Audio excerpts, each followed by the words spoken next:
Assalamualaikum warahmatullahi wabarakatuh. Halo teman-teman, di video kali ini kalian akan menyaksikan penjelasan mengenai materi piutang usaha. Selamat menyaksikan.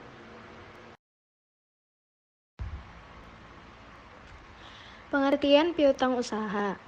Piutang usaha atau accounts receivable atau kadang-kadang disebut piutang dagang atau trade receivable adalah jumlah yang terhutang oleh pelanggan untuk pembelian barang dan jasa secara kredit. Dengan kata lain, akun ini muncul ketika perusahaan telah menyediakan produk atau layanan tetapi belum menerima pembayaran tunai. Tapi perusahaan mengharuskan pelanggan membayar tepat waktu. Biasanya periode ini relatif singkat, mulai dari beberapa hari hingga sekitar 1 tahun. Perusahaan melaporkan piutang sebagai aset lancar. Perusahaan mengharapkan untuk mengumpulkan pembayaran tunai selama 1 periode akuntansi. Oleh karena itu, akun ini mewakili potensi arus masuk uang ke perusahaan. Sebagian besar perusahaan memberikan keringanan untuk dijual dengan menawarkan fasilitas kredit kepada pelanggan. Biasanya, fasilitas ini hanya untuk pelanggan setia dengan pembelian signifikan. Fasilitas tersebut untuk meningkatkan transaksi pelanggan, juga dengan menawarkan penjualan secara kredit, perusahaan berusaha untuk menjaga hubungan baik dengan pelanggan. Pelanggan senang dengan fasilitas tersebut. Mereka mungkin sering berurusan dengan perusahaan dalam 1 tahun. Dengan demikian, fasilitas tersebut dapat menghindari kerumitan melakukan pembayaran setiap kali transaksi terjadi. Mereka dapat mengumpulkan faktur pembelian dan membayar sekaligus, alih-alih membayar untuk setiap penjualan. Selanjutnya yaitu ciri-ciri piutang usaha. Yang pertama yaitu adanya nilai jatuh tempo, yang kedua adanya tanggal jatuh tempo, dan yang ketiga adanya bunga yang berlaku. Rasio perputaran piutang. Rasio perputaran piutang usaha penjualan atau piutang usaha rata-rata. Rasio ini menunjukkan seberapa baik perusahaan menggunakan dan mengelola kredit yang diberikan kepada pelanggan. Rasio ini juga memberitahu Anda seberapa cepat utang jangka pendek dikumpulkan atau dibayar. Rasio tinggi menunjukkan kemampuan penagihan yang efisien. Jenis-jenis piutang. Piutang usaha. Piutang usaha atau akun receivable adalah suatu jumlah pembelian kredit dari pelanggan yang muncul sebagai akibat dari penjualan barang atau jasa. Piutang ini biasanya diperkirakan akan tertagih dalam waktu 30-60 hari. Secara umum, jenis piutang ini merupakan piutang terbesar yang dimiliki oleh perusahaan. Wesel tagih. Wesel tagih atau note receivable adalah surat formal yang diterbitkan sebagai bentuk pengukuran utang. Wesel tagih biasanya memiliki waktu tagih antara 60 sampai 90 hari, bahkan lebih lama, serta mewajibkan pihak yang berutang untuk membayar bunga. Wesel tagih dan piutang usaha yang disebabkan karena transaksi penjualan biasa disebut dengan piutang dagang, trade account. 3. Piutang lainnya. Piutang lain-lain atau other receivable adalah jenis piutang yang mencakup selain piutang dagang. Contoh, piutang bunga, piutang gaji, uang muka karyawan, dan restitusi pajak. Secara umum bukan berasal dari kegiatan operasional perusahaan. Oleh karena itu, piutang jenis ini diklasifikasikan dan dilaporkan pada bagian yang secara terpisah di neraca. Klasifikasi piutang usaha. Piutang usaha sendiri terbagi atas 2, yakni piutang dagang dan piutang bukan dagang. Piutang dagang terbagi atas piutang usaha dan wesel tagih.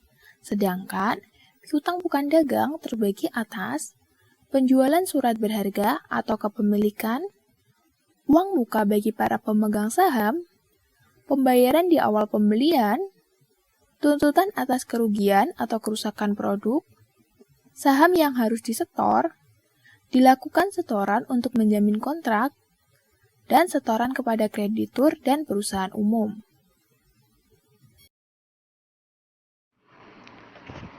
Pencatatan piutang usaha.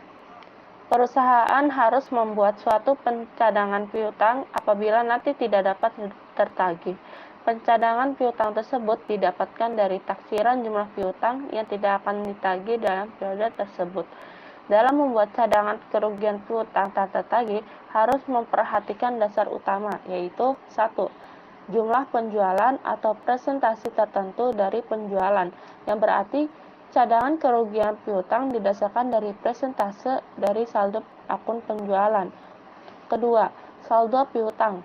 Dari saldo piutang dikelompokkan menjadi 2, yaitu presentase tertentu dari saldo piutang, yang berarti cadangan kerugian piutang didasarkan pada salah satu akun piutang pada saat piutang tersebut ditetapkan dalam periode bersangkutan.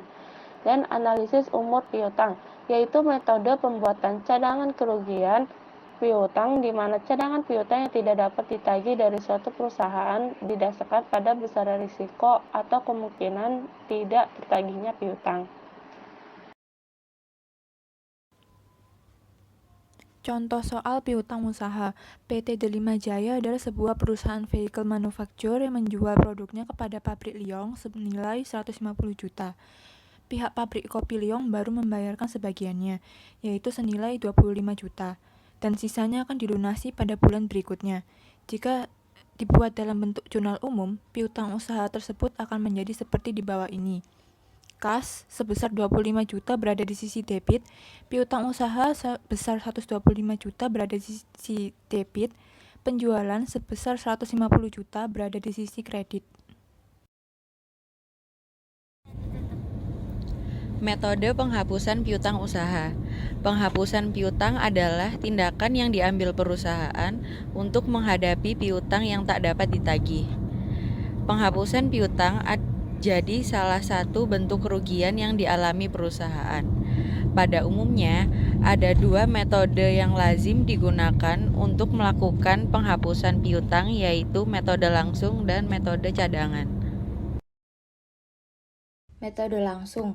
Perusahaan akan mencatat jumlah piutang yang tidak dapat diselesaikan hanya jika piutang sudah benar-benar tidak dapat ditagih. Beban penghapusan piutang akan masuk debit, piutang akan masuk kredit. Ketika terjadi pelunasan terhadap piutang tersebut, maka akan dicatatkan sebagai berikut dengan piutang sebagai debit, beban penghapusan piutang sebagai kredit. Proses pelunasan piutang tersebut akan dicatatkan pada kas perusahaan yang semakin bertambah. Berikut pencatatannya, kas sebagai debit dan piutang sebagai kredit. Metode cadangan. Pada metode ini, perusahaan melakukan perkiraan terhadap piutang yang ada pada setiap akhir periode pembukuan dengan berikut. Beban kerugian piutang. Nah, itu terdapat debit kemudian kredit dengan XXX. Nah, itu di bawahnya kemudian ada cadangan kerugian piutang sebesar debit XXXX. Perusahaan dapat melakukan penghapusan pada jurnal penghapusan piutang tersebut. Nah, apabila pihak debitur benar-benar tidak bisa melunasi utangnya, berikut pencatatannya. Catatan kerugian piutang debit XXXX. Nah, piutang kredit XXXX. Ketika terjadi kondisi tertentu seperti pihak debitur dapat melunasi piutang yang ada, maka cadangan kerugian piutang akan dihapuskan. Berikut pencatatannya. Piutang, cadangan kerugian piutang debit XXX. Setelah proses pelunasan piutang dilakukan, jumlah kas perusahaan akan bertambah dan dicatat dalam pembukuan. Berikut pencatatannya. Kas ada piutang debit XXX dan kredit XXX.